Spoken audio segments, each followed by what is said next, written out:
presentation on untapped potential of the capital market by Mr. Mohamed Ishraq Faisal, Senior Manager, Capital Market Development Authority. Please welcome Mr. Mohamed Ishraq Faisal.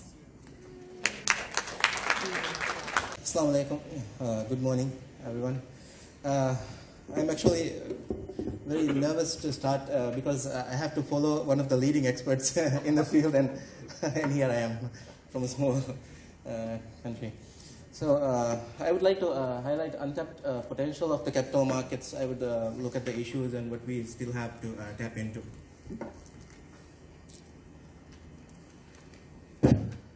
So currently the market issues only basic instruments, equity shares, bonds and sukuk. As Ms. Angelina has said, we need to focus more on other instruments like derivatives, hedge funds, these things. No functioning investment funds. We have one licensed fund, but it's not active at the moment. No trading system for the secondary market, and recently Infinity Portal was launched for primary market participation. Stale secondary market. Lack of instruments.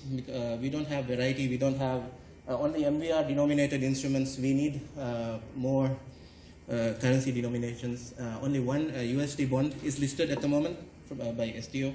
Lack of intermediaries, credit rating, investment banks. We don't have at the moment. We used to have one care rating, credit rating, but due to circumstances, they had to leave. And we have to give exemptions to the bond issuers at the moment for credit rating services because of these issues. Lack of investment banking services in Maldives forces local companies and government to seek services from foreign banks, which is costly and not at the best interest of the country. Existing intermediaries have to use payment systems, RTGS, through third parties, making transactions more expensive. So I think we need to look for a way that existing intermediaries, to look for intermediaries that already have access to these services. So we are looking at investment banking provided by existing banks. So they already have the infrastructure, they already have the necessary skills, tools, everything. They have the funds. We believe bank involvement as intermediaries can be beneficial to both sides. This aligns with CMDA's development goals, and we have oriented our policies to provide banks customized incentives to participate in the market. So we are bundling license. So one dealing company license might not be viable for a bank to have. So we are bundling investment fund, investment advisor, principal advisor, custodian licenses into one single license, which could be more promising, more viable alternative for the banks to pursue. This license would enable banks to engage as investment banks, promoting new issuances and become market makers. So they will have the opportunity to become market makers, to buy and sell continuously and make profits from margins. We have another presentation afterwards by MMA, which will be on about government securities, a secondary market. So banks might have the possibility to act as a market maker for government securities as well. And this is actually really promising.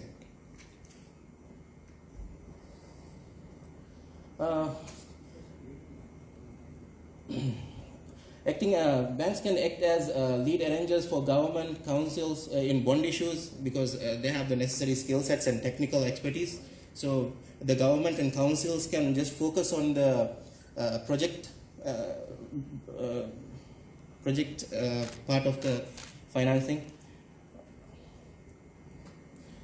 Acting as a lead arranger, which also includes providing financial expertise, managing bond sales, advisory, wealth management services, promotion, paying agent functions. Banks can utilize existing setup, branch network expertise and resources. Especially Sharia advisory roles can be utilized cost effectively because banks already have Sharia windows. So they already have the expertise to provide these services. This can also possibly facilitate the introduction of over-the-counter markets, which doesn't require a central exchange. Especially this could be useful for government bonds. Banks to provide trading demat securities accounts. Now we always hear about Maldives becoming an Islamic investment hub, or like Singapore to become a hub. But how is this practically possible? I mean, we can talk about this, but look at the basic infrastructure. A foreigner cannot open a bank account here. We need to have a work visa. We need to be married to a Maldivian. So if an investor wants to come and buy what do you do with securities? How? How do we expect to become an investment hub for the region? I mean, so we have to address these basic problems. Many foreigners who want to invest in Maldives cannot do so because they are unable to open a bank account. Introduction of these accounts that hold financial assets such as shares and bonds on behalf of investors by banks can generate extra income through account charges, trading fees when a trade is done. So banks can utilize our license, investment banking license, to provide brokerage services and etc.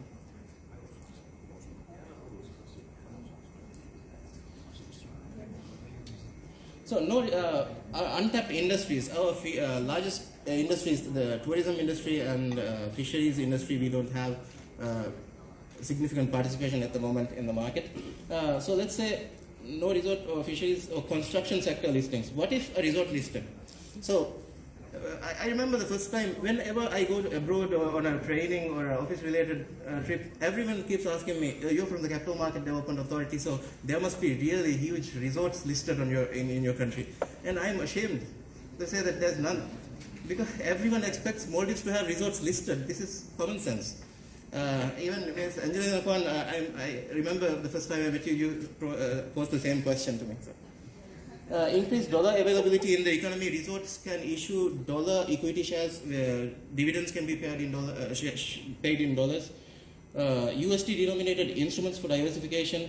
Pension fund already looks for diversification of currency as well. They are only able to invest in Maldivian securities which are in local currency. So this is actually very risky. Common grievance is that resorts are not near some islands. This is some people always complain to the government that resorts, why are you not developing resorts near our islands? To benefit them from as community development projects, guest visits to islands, generating employment. So one thing is listed resorts don't need to be near islands to provide benefits. So they can share their wealth by dividends or other methods. Reduce income disparity, which is a widespread problem in Maldives. The recent visit by the ADB president, he emphasized this in each and every meeting with the finance minister, with His Excellency the President. Every meeting he emphasized that there is a huge disparity in income distribution. And that is especially because of resorts not being owned by the public. They are owned by a few people. And that is the reality. Increase foreign investments, as many would want to invest in Maldivian resorts. Isn't it obvious? Everyone in the world would want to invest in a Maldivian resort. So what better way to market Maldives than to issue shares of a listed resort? And in the Decentralization Act of the Maldives, the current act, which is not even not the amended one also, atoll councils and city councils can issue municipal bonds. I'm not saying we are ready yet for the moment, I mean, ready for that yet, but let's say investment banks take on the role of lead arranger. So I heard on the news, recently the government is facilitating projects of less than 5 million to allocate to the councils. I mean, they can handle $5 million rupiah projects. So let's say lead arranger was helps. I'm sorry, I'm actually nervous. Okay. Let's say a bank helps a council to arrange 5 million, so they can utilize the money to develop. Let's say I actually talked with atoll council. I spoke with some, and they gave these examples: real estate, hospitals, related tools, green energy, farms, fish, egg, agriculture, aquaculture, sewage, drinking. They have these really cool ideas, which they only need funding. So, yeah. Issued by atoll councils for the development of the atoll. Let's say the atoll councils, when issued, if they issue a bond, the people of the atoll will invest in the atoll to build atoll level hospitals. So we are actually empowering them, the atolls, to develop by themselves and share in the profits also. Provide districts to the ability to choose fund and benefit from their own development. Issue and management of the bond to be done by a third-party bank for a fee, maybe. So we don't need to worry about the technical expertise or know-how, the financial know-how. Foreign aid organizations can invest especially in green energy, environmental protection, these with pension fund, banks, Islamic financial institutions, insurance companies can invest. Already, we don't have enough securities for them to invest. The pension fund itself is generating hundreds of millions, and we don't have any instruments, and they are actively finding ways how we can invest. They are even pursuing going abroad also. So this is not actually a good thing. If we can issue our own securities, and if we can provide them, especially Islamic securities. Our Sharia portfolios are very low because we don't have securities to invest in. MIB, Amanat Takaful, they have funds to invest and they need Islamic securities. So municipal bond would be perfect, I think, for this. Empower the people, can invest in their own region or of their own preference and generate returns. So they are developing their own atolls and making a profit out of it. Tax incentives. It is no REITs, no real estate investment funds, trusts, investment or mutual funds. We have a thriving real estate or construction industry at the moment. And up until recently, normal Maldivians couldn't invest in it. Only banks and these huge corporations were investing and giving loans at 11-12%, and we are getting 1-2% return. So up until recently, when HDFC issued a bond in Sukuk, we were able to participate in our real estate industry, our normal working class Maldivians. So we have the possibility to increase real estate participation through funds. Let's say construction companies always need funds. So why only rely on bank loans? Why not rely on funds? So construction company, a group of construction companies can register fund with CMDA. They can start real estate investment. Government can invest or provide guarantee or something if it's a development oriented project. Local government, city councils, already local councils are leading investors in Maldives at the moment. So in MIB, we saw that they were investing a lot. Banks, insurance, resorts, and other companies can invest. Development organizations, ADB, IFC, general public and foreign investors, we will be given the opportunity to participate in the growth of our country and generate profits as well. Only banks, financial resources at the moment, issuers and funds specially created to fund development-oriented activities in the Maldives can be made tax exempt. So if it's a development-oriented project, we can consider incentivizing, especially expat workers are really motivated to evade or minimize the expat taxes. Recently, the government did a very kind thing. They cancelled the expat taxes, which is absolutely lovely because this was punishing the lower class people. So, okay, we need some type of a tax, but why are you making them pay taxes without giving them an alternative way? So ask them to invest 5 years in a fund and then you can take all your money with you. So if for 5 years this huge amount of money is in Maldives for our development, for our infrastructure, and then they can take it away fully with the profits. So this is how we should, if we are taking taxes, we should also incentivize them to invest in the country, because then they will not use the black market. They will not put your money in your pockets and leave, because they will invest in our country and get so, and there are already scams and there are many things are happening. Resorts can be additionally given additional incentives to invest in dollars. So resorts can be given tax incentives to invest in funds for the development of the country. So we will have more dollars in dollar flow in the economy. It is expected that providing such incentives would not add to cost. Contrarily, it is believed that more revenue will be generated from tax, actually, if we incentivize. Providing legal alternatives will stop tax evasion and disrupt black markets. Tax received from developed economic activity would negate any cost, because if we are developing SMEs, if we are developing infrastructure, they will generate more profits and in return more tax. So we are getting more than we are losing. Do I still have time? No. First, secondary market, government savings bonds. I spoke of government bonds that will be issued to the general public in a few months. I think the MMA is working hard on. They will be giving a presentation on it soon. So this is just the concept of a savings bond. We don't have to rely on the conventional bonds. We can structure it any way we want. We can have, so these bonds are considered one of the safest investments available, as they are backed by the government, structured to target individual investors and the development of secondary market.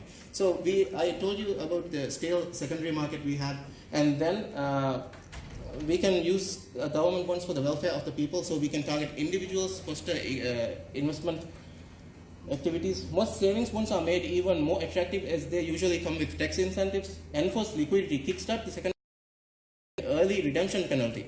So if people are not allowed to redeem in a year or two, they will be forced to sell on the secondary market if they want to cash it, if they want to liquidify it. And especially this will not be a problem if a bank is acting as a market maker, because then someone will already be there to buy it.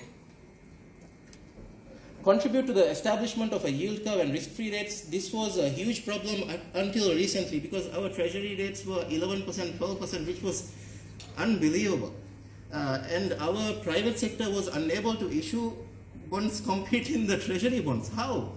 I mean, this doesn't make sense. And now the rates have gone down, and it's kicking. I think HDFC issued the bond because of these changes.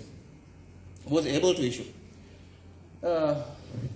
Foster savings culture in youth, as it is an instrument which is appealing to the public and create interest and awareness. Flexibility in structuring the bonds, such as officially being able to buy them as gifts. You can buy them as gifts as a wedding gift or a gift for your child. It can be structured so that minors may hold the bonds in their own name, so you can buy bonds for their education, for retirement, etc. And private placement, the regulations are already in place, and we are eagerly waiting for embassy to launch the Vienna platform. With it will come a new age for the Maldivian capital market. I'm very certain. Because already after bank financing, companies are raising finance through private placements, and we are formalizing it. We are creating an organized online platform for private placements, and it has flexibility to remain as a private entity and issue securities to raise finance without converting to a PLC. So we are providing a regulated private placement platform. So this will reduce costs, and because there will be lower risk than normal private placements, so the rates could be lowered. Flexibility to choose investors and increase chances of having investors with the same objectives. Easy and efficient information sharing and issue process via the electronic platform. More transparency, more investor confidence, and especially it is regulated and with flexibilities of the normal private placement.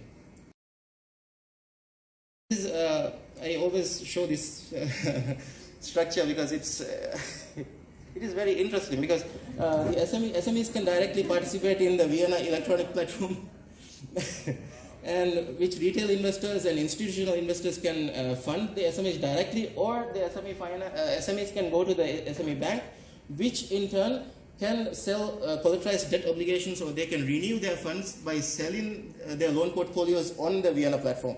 So this can generate increased investment. So before finishing, I would like to say crowdfunding, there's huge potential in Maldives. We don't have a platform, we don't have the regulations yet, but I think it should come. It is already late, but still there are some issues with our the awareness, general awareness of the people, and because we tend to give away ATM card information also with just a call, and it's not. We need to be better. But penny stocks can be something cool for SMEs. Derivative instruments, as Ms. Angelina has. Yeah. Okay. Hedging instruments, already I'm aware of huge, big companies, they are doing private agreements, hedge contracts, but we need to give them the mechanism through a market mechanism, and I think there is big potential. Thank you so much. And